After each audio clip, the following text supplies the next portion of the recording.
सैनिक भाइयों नमस्कार। आज हम लोग कपिल भाई से कुछ इम्पॉर्टेंट जानकारी ले लेंगे अपना जेसीओस ओवर्स और फैमिली पेंशनर का बारे में।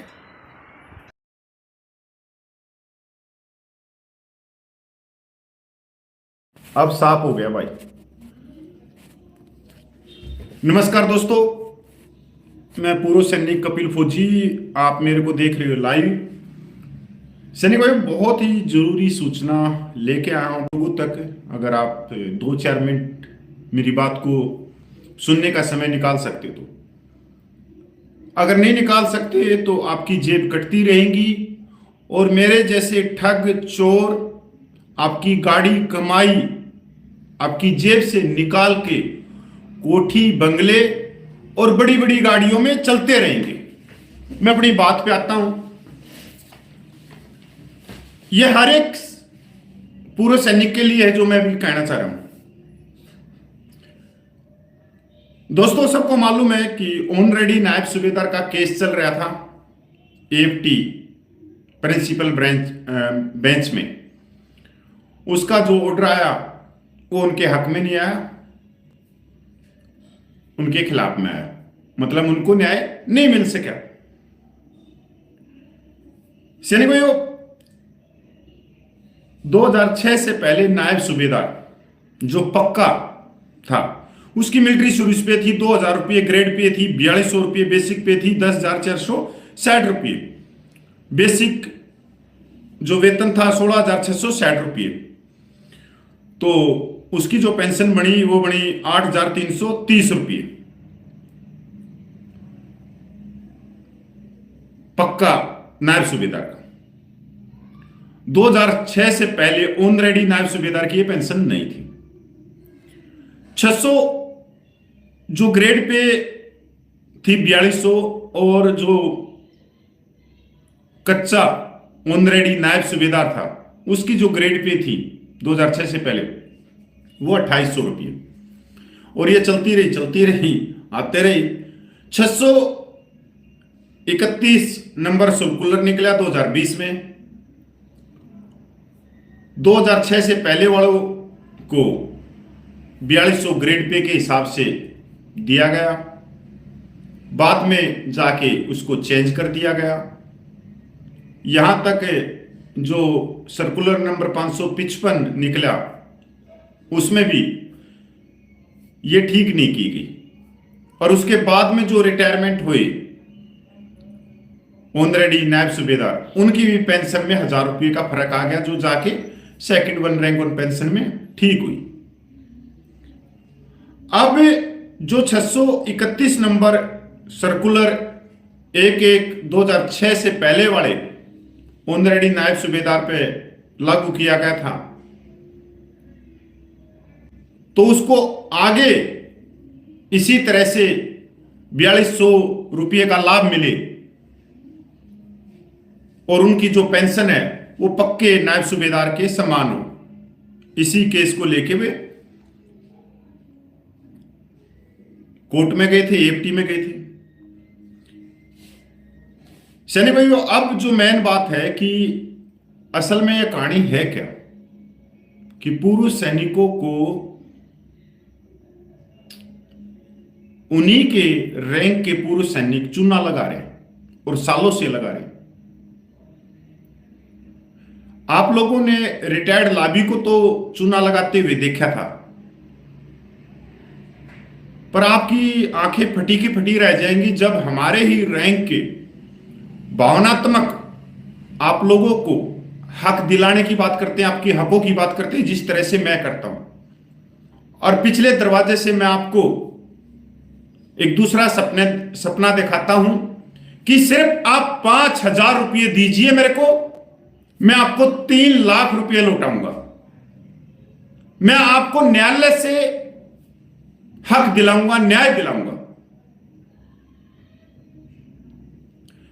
हमारे रोहतक झज्जर में एक टीएस कर्नल है, उसने कम से कम 20-22 साल के अंदर करोड़ों रुपया खाया। किस तरह से? सिपाही की पेंशन कम है, नायक की पेंशन कम है, हवलदार की पेंशन कम है, और इलाके के इन सैनिकों को इकट्ठा करके कि मेरे को 5,000 दे दो, 7,000 दे दो, और वो उसने केस भी नहीं करी कि मैं आज चंडीगढ़ जा रहा हूं, आज मैं दिल्ली जा रहा हूं, आज ये तारीख है। उसमें से जिन्होंने पैसे दिए आधे तो ऊपर निकल लिए, आधों को जवाब देने लग गया कि अभी तारीख चल रही है, अगली तारीख में फैसला आएगा। अभी आज वो भी बुजुर्ग बूढ़ा हो गया तो कोई उसके पास में पूछने ही नहीं जाता कि मेरा केस का क्या रहा। ऐसा ही एक रोहतक जिले में बैठा है एक सूबेदार मेजर है, जयसिंह है, पता नहीं जसपाल है, क्या नाम है, सूबेदार मेजर। उसने 2017-18 में सूबेदारों की पेंशन बढ़वाने के लिए झज्जर, रोहतक, पानीपत, सोनीपत, दादरी, भिवानी के अनगिनत सूबेदारों को इकट्ठा किया और उनसे उसने तो 12-12 हजार रुपये लिए। और भाई जहां तक बता रहे हैं वो इकट्ठे कर गया 56 या 60 लाख के करीब। आज वो भी अपने घर में सोता है 56, 57, 58 लाख रुपए का लेके, क्योंकि इतना पैसा तो वो जब रिटायरमेंट होके आया तब भी उसने इतना पैसा नहीं लिया। अब एक बहुत ही एक दीवान सिंह आपने देखा होगा, जिनके सिर के ऊपर बाल नहीं और सिर के नीचे दिमाग नहीं, और एक्स ग्रुप का है। मेरा नाम लिया है और पहली बार उसको नाम के साथ में जवाब दे रहा हूं कि कपिल भाई voice of ex serviceman society से क्यों नहीं पूछता कि एक्स ग्रुप के केस का क्या रहा। मैंने 20 लाख रुपए लोगों से दिलाए और आज उस केस का कुछ नहीं पता लग रहा। पहली बात तो सुन लो कान खोल के दीवान जी, कपिल फौजी ने पहले भी कहा था एक्स ग्रुप के जितने भी सैनिक भाई हैं जिनका केस 6500 रुपए का एक्स ग्रुप का है कि किसी को 1 रुपया देने की जरूरत नहीं। और मैंने लगातार वीडियो के माध्यम से, मैसेज के माध्यम से पूरे देश भर के एक्स ग्रुप के सैनिकों को कहा कि भाई 44 के करीब पूर्व वायु सैनिकों ने माननीय सुप्रीम कोर्ट में केस कर दिया है। और एक दूसरी संस्था है नेवी की, एक्स ग्रुप की, वो भी सुप्रीम कोर्ट में पूछ गई है। और जो दीवान सिंह आप लोगों से पैसा इकट्ठा कर रहा है, आपकी जेब को काटने का काम कर रहा है। आज आप कह रहे हो कि वाइस से मेरी और उनकी बातें होगी, पिछले दरवाजे से उन्होंने मेरे को पैसा दे दिया। ऐसा कौन सा व्यक्ति है जो कपिल फौजी को खरीद लेगा? मैंने तो उनके बारे में पहले बोला था। पर आज आप क्या कर रहे हो कि मेरा ध्यान उनकी तरफ कर रहे हो और आप जो ऑलरेडी नायब सूबेदार हैं उनकी जेब को काटने का काम कर रहे हो। दोस्तों, एक्स ग्रुप के जो सैनिक हैं वो 6 या 7% है तीनों सेनाओं में, और उनसे दीवान सिंह ने किए 20 लाख रुपए इकट्ठे। और ऑलरेडी वाई ग्रुप के नायब सूबेदार हैं तकरीबन 60 से 65 हजार 2006 से पहले वाले जो रिटायरमेंट है। अब जो एक्स ग्रुप से इन्होंने पैसे इकट्ठे किए 25 लाख 20 लाख रुपए कह रहा है, अपने मुंह से कह रहा है, जबकि मेरा अंदेशा है कि ये 30 लाख से ऊपर पैसा हुआ इकट्ठा, क्योंकि ये सीधे पहले इन्होंने 5,000 रुपये मांगे थे, फिर पता नहीं इन्हें 6.5 किए, कितने किए। और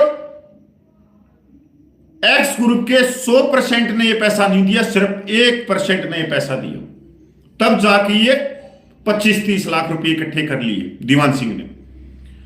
अब अगर वाई ग्रुप के सैनिक जो ऑलरेडी नायब सूबेदार हैं इसके जासे में आते हैं, और मैं 1% की बात नहीं कर रहा, 0.01% ऑलरेडी नायब सूबेदारों को भी इन्होंने बहला फुसला लिया, तो आप यकीन मानिए ये करोड़ों रुपये इकट्ठा कर जाएंगे, करोड़ों रुपया इकट्ठा कर देंगे। दूसरी बात ये कह रहे हैं अपने चैनल में कि भाई जो भी कमेंट इनको व्हाट्सएप पे कर देता है कोई सूबेदार, कोई सिपाही, कोई हवलदार, कोई एक्स ग्रुप का, कि तेरे को क्या खुजली है। मैं सिर्फ वाई ग्रुप के ऑलरेडी वालों की बात कर रहे हैं, तेरे को क्या, तो आप भी तो एक्स ग्रुप के पक्के वाले नायब सूबेदार हो, आप वाई वालों के पीछे क्यों लग रहे हो? और वाई वालों को तो छोड़ो, आप तो एक्स ग्रुप के होते हुए एक्स ग्रुप को चूड़ी चढ़ा के 25 लाख रुपए ले गए, घर बैठे हुए 25 लाख रुपया इकट्ठा कर दिया। हम तो पागल आदमी हैं जो 14 सालों से सड़कों के ऊपर जवानों को आंदोलन के जरिए उनके हक दिलाने की कोशिश कर रहे हैं, लाठियां खा रहे हैं पुलिस की।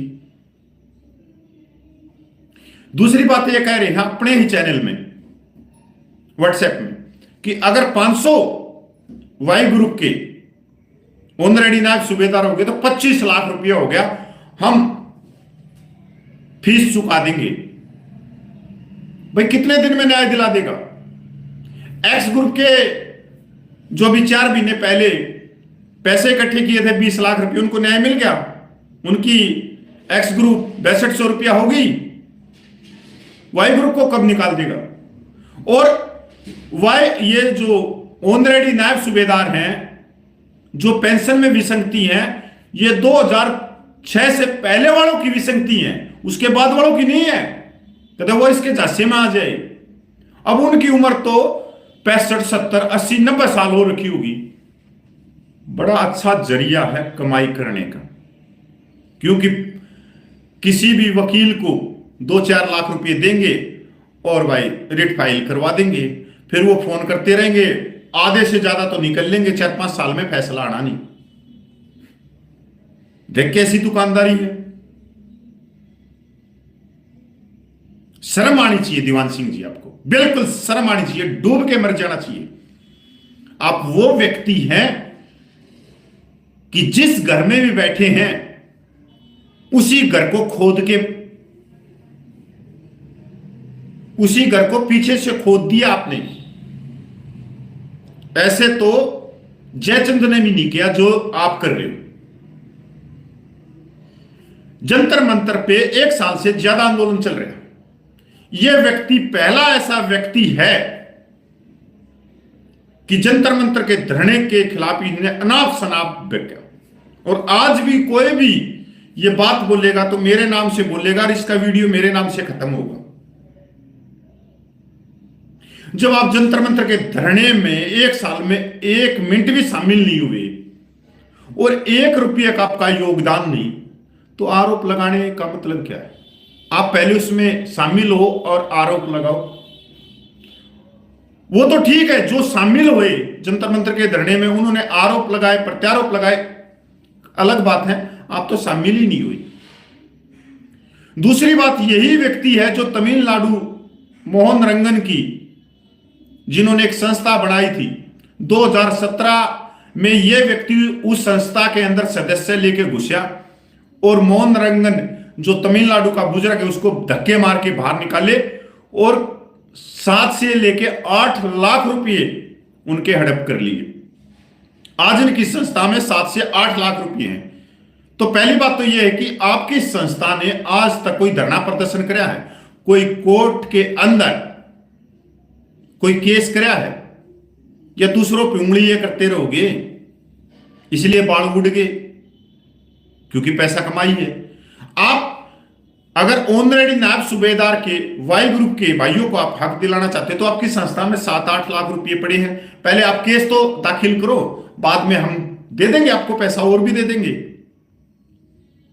आपको छाती में धर के ले जाने हैं वो 7-8 लाख रुपए। वो भी तो मोहन रंगन तमिलनाडु वाले ने इकट्ठे किए होंगे सैनिक समाज से 100, 200, 200, 400 रुपया। और सबसे बड़ी बात यह एक्स ग्रुप का है, और एक्स ग्रुप के ऑनरेडी नायब सूबेदार में और पक्के वाला नायब सूबेदार में कोई फर्क ही नहीं है पेंशन में, और यह हक दिलाएगा वाई ग्रुप को। और खुद अपने उसमें मैसेजों में कहता है 1 रैंक 1 पेंशन मोदी जी ने दी है, मोदी जी देंगे और आगे भी देंगे। और पक्के वाला जो कहते हैं ना वो भगत है। बस अच्छी बात है। अब मोदी जी को कह दो ना कि 2006 वालों को भी पक्के वाले नायब सूबेदार के सम्मान पेंशन मिलनी चाहिए। अब कह दो ना मोदी जी को, अब क्यों मुंह पे ताला लग गया? दीवान जी कहता है जो दिल्ली में रह रहा हो ना, जो दिल्ली में रह रहा हो उसको अपना नेता मानो और उससे केस करवाओ। मतलब ये तो रह रहा है दिल्ली में, दूसरी तरफ से देखो भावनात्मक किस तरह से खींचता है। ये उसी तरह से, इसको आप उसी तरह से ले सकते हो जैसे बीमा पॉलिसी वाले एजेंट बेचते हैं कि आप महीने में 1000 रुपये लगाओ, अगर आपकी 20 साल के अंदर या एक्सीडेंट में मृत्यु हो जाती है तो 1 करोड़ रुपया मिलेगा।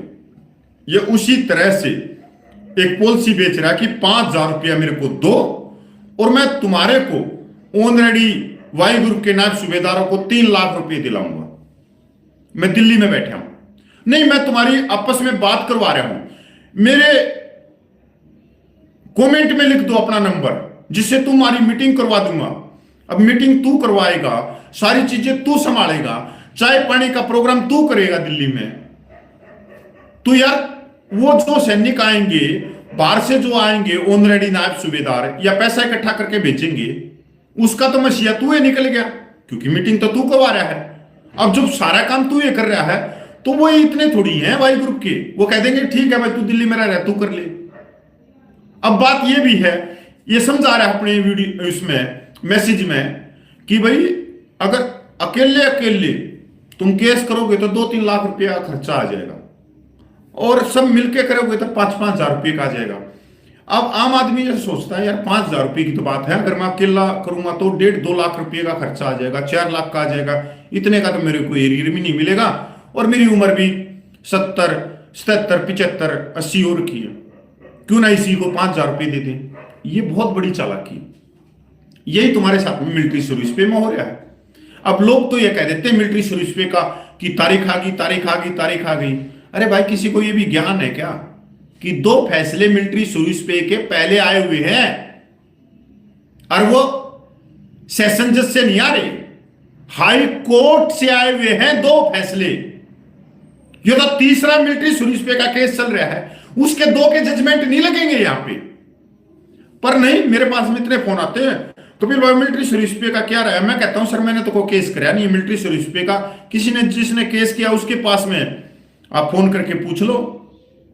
फिर मैं कहता हूं मैं इसके 2 जजमेंट पहले आ चुके हैं, ये तो तीसरा केस चल रहा है, अब 2 जजमेंट तो पहले ही लगे हुए हैं।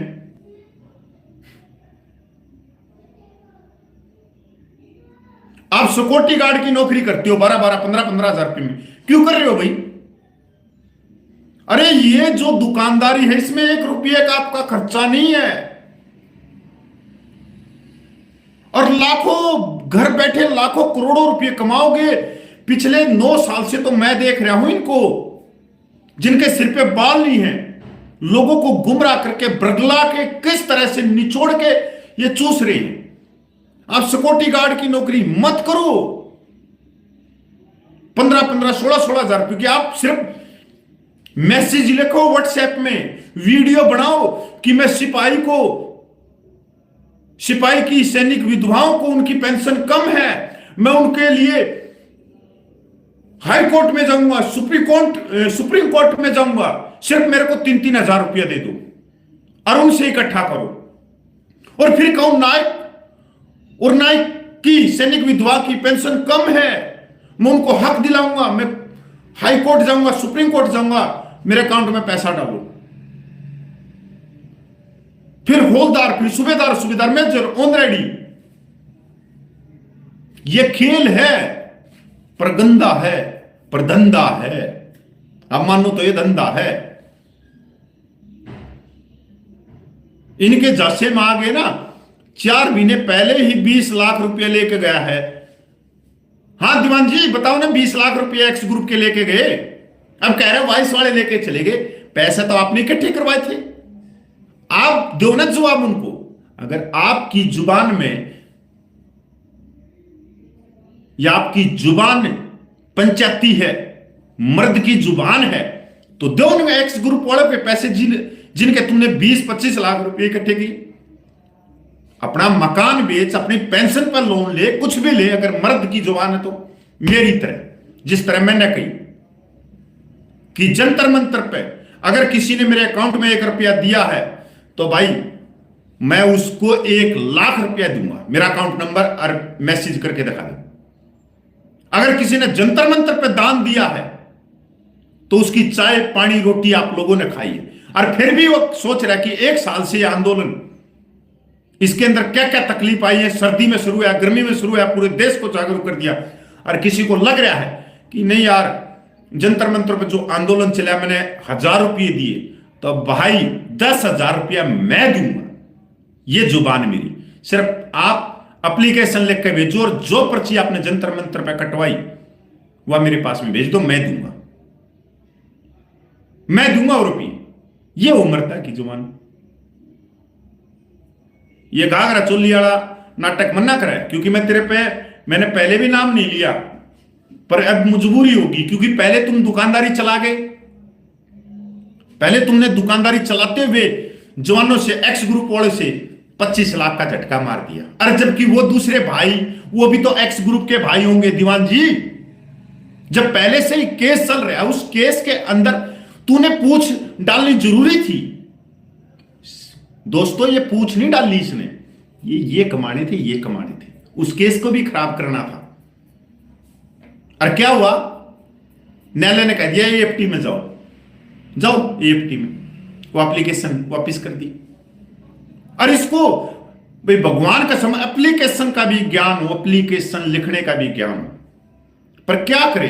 एक सिविलियन है, अक्षित खन्नी है, पता नहीं की है, की नाम है, और वो सिविलियन आदमी वो पाउडर और फेयर लवली के विज्ञापन देता था, वो आप लोगों को देख के वो वीडियो बनाने लग गया, 8वां वेतन ये है, फलाना है, जिसका कोई लॉजिक नहीं। और वहां पर ठीक है, आर्मी वाले पूर्व सैनिक तो ठीक है, लिख रहे हैं गुड न्यूज, गुड नॉलेज, पर जब मेरे को ये जब मैं ये देखता हूं कि नेवी एयरफोर्स के पूर्व सैनिक भी सिविलियन के नीचे कमेंट करके आते हैं गुड नॉलेज बैंगनी जी का ठल्लू।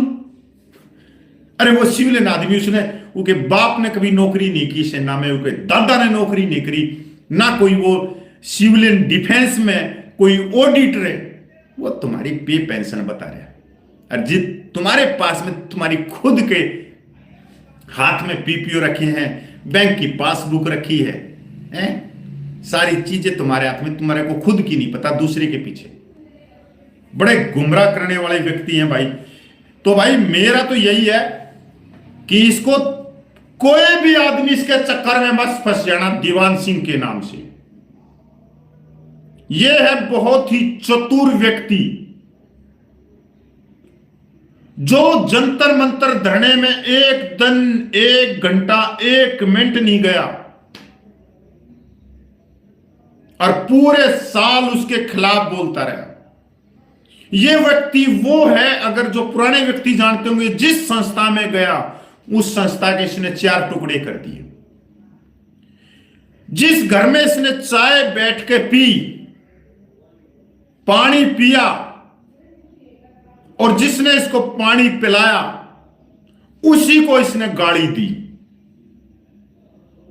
यह सैनिक समाज में सबसे, मेरे पास में कोई शब्द नहीं, ये पुराने व्यक्ति जिसके पास में गया, इसने सुरेंद्र पहलवान से एक्स ग्रुप का मांग पत्र रक्षा मंत्री को दबा दिया सारी। वो बेचारा पहलवान आदमी, उसको तो ये भी नहीं मालूम था कि एक्स ग्रुप वाई ग्रुप क्या था। उसको एक्स ग्रुप के पूरे पॉइंट डलवा दिए इसने, और उन पॉइंटों का कोई लॉजिक भी नहीं। अगर मान लो वो जाके सेक्रेटरी ने पढ़े होंगे, डिफेंस सेक्रेटरी ने, उसने सिर में हाथ मारा होगा, यार ये क्या मांग है इस आंदोलन को तोड़ने के लिए। ये वो व्यक्ति,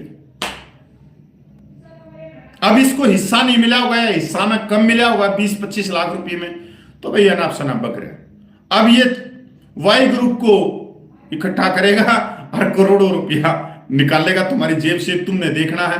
इसलिए केस तो आप लोगों का मजबूत है, पर इस इसके थ्रू केस नहीं करना है। अपने खुद इकट्ठे हो, खुद करो, खुद जाओ, पर इसके थ्रू किसी भी फौजी नेता के थ्रू केस मत करना, किसी भी फौजी संस्था के थ्रू केस मत करना। अब कई भाई ये कहेंगे कपिल भाई आप नेगेटिव बात करते हो, बिल्कुल कहनी चाहिए भाई। अगर कोई समाज को खा रहा है ना, धीरे धीरे कहनी चाहिए, क्योंकि यार हम बहुत गरीब आदमी हैं, इतनी पे पेंशन नहीं है हमारी। देखो मैं मानता हूं जो रिटायर्ड लाभ भी हो वो एक दूसरे को कभी भी कटघरे में नहीं खड़ी करेगी, कभी भी। एक छोटा सा उदाहरण दूं, Jantar Mantar officer rank officer pension में 13-14 करोड़ रुपया इकट्ठा हुआ, और आज भी मेजर जनरल ये कह रहा है कि 4 करोड़ रुपया हो गया, और जमानत भी हुई उसके पैसे के उसमें उसकी, पर किसी भी रिटायर्ड अधिकारी ने उस पर आज तक उंगली नहीं उठाई, क्योंकि वो नहीं उठाएंगे। ले गए तो ले गया, पर हमारा कर्तव्य है, हमारा कर्तव्य है, क्योंकि वो अलग तरह के, क्योंकि एक ही कुएं के, क्योंकि एक दूसरा उंगली उठाएगा तो उसकी भी उंगली उस पर आएगी, क्योंकि दोनों भाई भाई हैं। उसने कहीं और किया होगा, वो कहते नहीं काटना, उसने कहीं और काटा होगा किसी की जेब, तो दोनों की पोल पट्टी पटेगी। पर हमने तो किसी की जेब नहीं काटी है भाई, हमने तो सैनिक समाज को जागरूक किया। तो यही है मेरी बात जो है। और छोटे मोटा कोई टेक्निकल प्रॉब्लम रह गई हो ऑनरेडी नायब सूबेदार की, क्योंकि आता तो मैं 10 मिनट के लिए लाई हूं, पर क्या करें लोगों को समझाने के लिए लंबा हो जाता है, तो भाई मोहन रंगन से पूछ लेना या मेरे पास में मैसेज कर देना व्हाट्सएप पे, मैं सारी डिटेल बता दूंगा। क्योंकि लाइव में टेक्निकल प्रॉब्लम हो जाती है, आंकड़ों में दिखाना या बोलने में बहुत सारी चीज होती है। लाइव वीडियो बहुत अलग चीज होती है, ऑफलाइन वीडियो में कट कट कट करके आप जोड़ देते हो एक एक हिस्से को, और बहुत अच्छा लगता है। पर ये लाइव वीडियो। जय हिंद, वंदे मातरम।